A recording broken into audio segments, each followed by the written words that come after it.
पढ़ाई लिखाई किए नहीं, राजनीति बाबूजी का दुकान था तो मिल गया, तो बोलना कुछ चाहते हैं, बोल कुछ और जाते हैं। तो उनके दल में भगदड़ मची हुई है, तो घबराहट तो स्वाभाविक है। मान लीजिए आप लालटेन आपका है और उसमें से किरासन तेल चूने लगे, तो आपको तो घबराहट होगी कि अब थोड़े दिन में ये बुझने वाला है।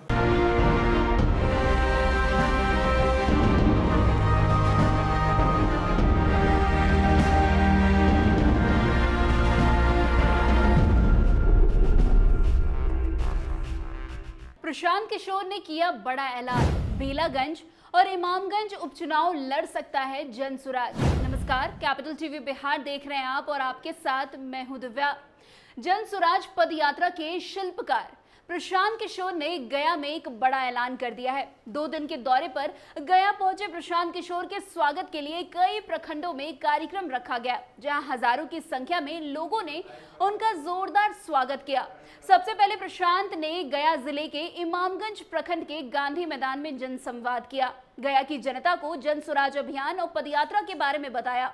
बिहार की जनता को इस पदयात्रा से क्या नफा नुकसान होगा, इस बारे में भी विस्तार से जानकारी दी। वैसे प्रशांत किशोर ने इमामगंज और बेलागंज में होने वाले विधानसभा उपचुनाव में जनसुराज की भागीदारी पर पूछे गए सवाल का जवाब देते हुए कहा कि चुनाव लड़ेगा तो बेलागंज और इमामगंज दोनों जगह जनसुराज लड़ेगा।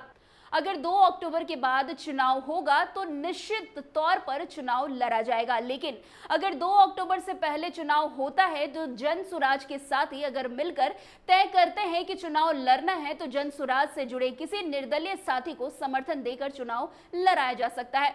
वैसे क्या कुछ कह रहे प्रशांत किशोर इस मुद्दे पर, आप खुद सुनिए इस वीडियो में। अगर जनसुराज चुनाव लड़ेगा, बाई इलेक्शन लड़ेगा, तो बेलागंज इमामगंज दोनों जगह लड़ेगा, और अगर नहीं लड़ेंगे तो दोनों जगह नहीं लड़ेंगे।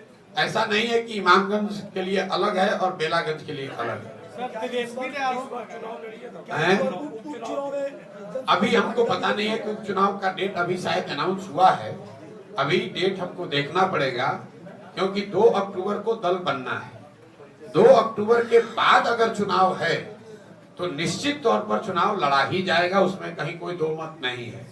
लेकिन अगर 2 अक्टूबर से पहले चुनाव हो रहा है तो यहाँ पर जो जनसुराज से साथी जुड़े हुए हैं उनसे बात करी जाएगी, और अगर लोग चाहेंगे कि नहीं चुनाव लड़ना है तो जनसुराज की व्यवस्था से जुड़े हुए किसी साथी को निर्दलीय उम्मीदवार के तौर पर, जनसुराज समर्थित निर्दलीय उम्मीदवार के तौर पर चुनाव लड़ाया जा सकता है।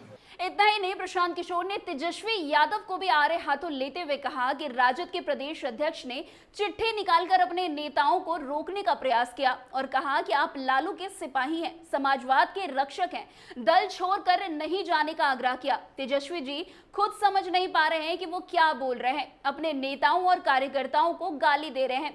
उन्होंने तेजस्वी पर हमला बोलते हुए कहा कि पढ़ाई लिखाई उन्होंने किया नहीं है, बाबूजी का दुकान था तो राजनीति में आ गए। तेजस्वी अपने नेताओं को ही भ्रष्ट बोल रहे हैं।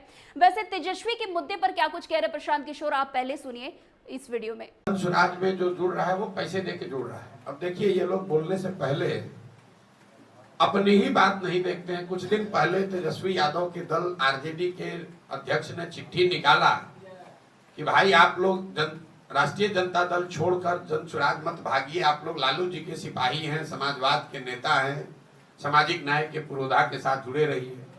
तो क्या तेजस्वी यादव ये कह रहे हैं कि आरजेडी के लोग पैसा लेकर जनसुराज ज्वाइन कर रहे हैं?